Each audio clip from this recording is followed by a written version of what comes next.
Hey students, did you ever want to be a plumber? Today we're diving into the world where innovation meets craftsmanship, where problem solving is an art form, and where the demand for skilled hands is always on the rise. Imagine a world where you're not just fixing leaks, but you're also crafting the backbone of our daily lives. Welcome to the exciting universe of plumbing, a skilled trade that's anything but ordinary. Join us as we explore the world beneath our feet and discover how plumbing is shaping the future and how you can be a part of it, one pipe at a time.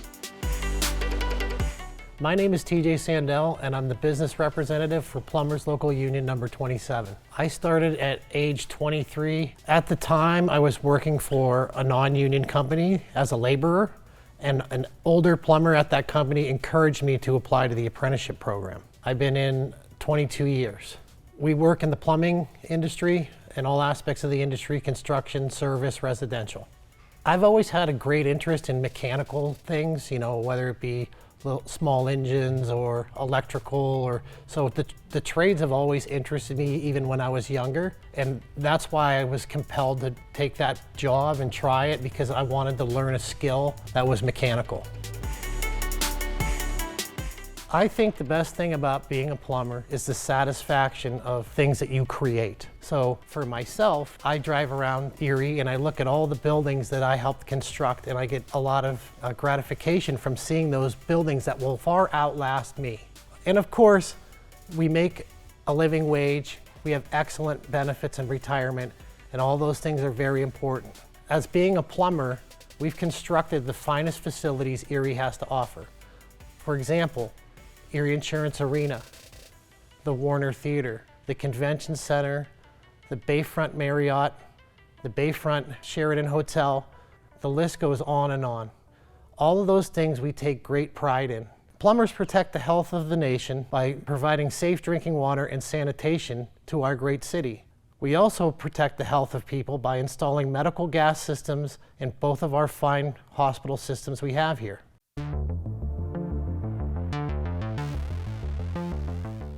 I think it's important to have very good soft skills. You have to know that you have to be on time, show up every day, be ready to work. In construction, it's hard work and you need to be able to produce every day, so you have to be productive on the job site. Probably one of the best things they can do for themselves is to be adept in basic math skills.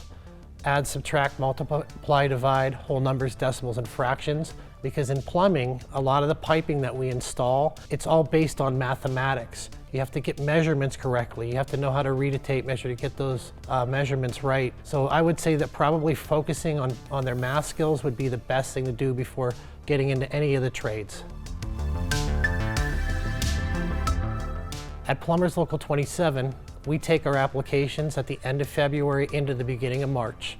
The dates for taking the applications are available on our website at www.ua27.org. To apply for the apprenticeship, you must meet certain criteria. You must be 18 years old, you must have a valid driver's license, you must have a GED or high school diploma, you must produce your high school transcripts. If you are still in high school and you are set to turn 18 before June 1st, you may apply to the apprenticeship with a letter from your counselor saying that you will graduate on time. After you apply to the apprenticeship, you are notified for an aptitude exam, which we give at our training center in Pittsburgh. If you score within the top 50 percentile, you will then be notified that you receive an interview, which you will have at the same facility you took the exam. After the aptitude exam is given and the interview is concluded, we give you a score, and then we notify you by mail if you are accepted into the program. After you are accepted into the program, typically, the apprentices start work in June, which means we send you to work for a plumbing contractor during the day. And then when the school year starts in September, we send you to our training facility in Summit Township, where you attend school 2 or 3 nights a week from 5:30 to 8:30. So we are very strict about the schooling. And we have to be, because we're demanding a living wage. So our training is number one. We have to have the best skill sets of everyone, and we do, and that's why we're so strict on it.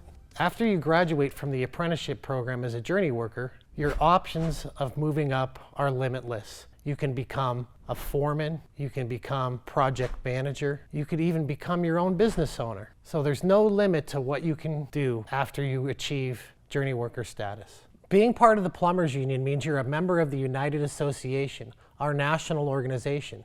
As a local union, we issue you a union card. That card is good in everywhere of North America. So if there's a job opportunity that you want to pursue in, say, San Diego, California, all you have to call is your union rep, and he will call out to that local union, and if there's work for you there, he can send you the next day. The Plumbers Union Apprenticeship Program strives for diversity in our program. Minorities and women included. We have female plumbers and female apprentices. The work that we do is physically demanding, but it can be done by anyone of any build. One of the most important traits a plumber must have is having the ability to think and process information and think one step ahead. When you start as a first-year apprentice, the entry-level pay is $21.14 per hour. Every single year that you progress in the program, which is 5 years, you get a 10% increase in pay. At the end of the program, when you graduate and receive journey worker status, you will be making $46.98 an hour. In addition to the pay into your check, you also get a benefits package. Those benefits include health care, retirement annuity, pension, health savings account, and many more. Once you become a journey worker and as you're an apprentice, the union negotiates contracts on your behalf. Those contracts lead to increased wages and better benefits. A typical workday for an apprentice looks kind of like this. You work from 7 to 3:30 on a construction site within our geographical jurisdiction. During the day, you might install underground drainage piping, you might install water lines, you might install fixtures. There's many aspects of our industry. As an apprentice, you start work at 7, you get a break at 9:30, then you have lunch from 12 to 12:30, and your workday ends at 3:30. At that time, you have a 2-hour window on school nights before you have to be at school at 5:30, and school is from 5:30 to 8:30. A lot of the work that we do, it's mostly renovation and new construction. There are times in our business where we have to deal with contaminants, including sewage. Our contractors provide personal protective equipment to prevent any contamination. We would provide Tyvek suits, gloves, safety glasses, face shields, earplugs. Any personal protective equipment to keep you safe is all provided by your employer. As a plumber, we construct everything imaginable. We construct schools, institutions, universities, hospitals, office buildings, apartments, you name it. We have a lot of specialty training, including medical gas systems for the hospitals. So we install the oxygen that the patients breathe in, the instrument air that runs the equipment in the hospital, of course the drainage, the water supply. Being a plumber, we train you in specialty skills. Like you see behind me is our backflow prevention lab. The backflow preventer prevents the reverse flow of water in the public water system. Back in the 1980s, a chemical truck for lawn treatment was filling its tanker truck with a fire hydrant. Around the corner, a building caught fire and the fire department came to extinguish the fire. While the truck was filling, the fire department hooked onto the hydrant around the corner and turned on its pumps. The force of the pumps are so great that it actually pulled the chemical poison into the public water system and made a lot of people sick in a community.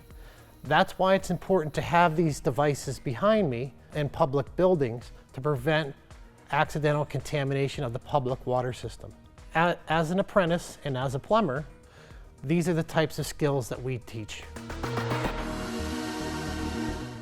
If I were to give someone advice who is looking to get into the trades, I would say obviously do well in school, but most importantly, have good attendance, because jobs don't get built when people don't show up.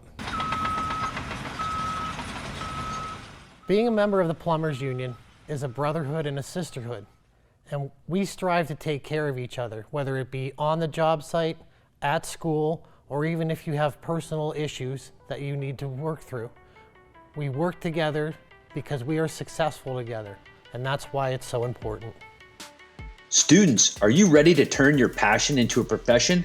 Plumbing, it's not just a trade. It's a journey of discovery, growth, and endless possibilities. Be the architect of your destiny and check out the website at www.ua27.org.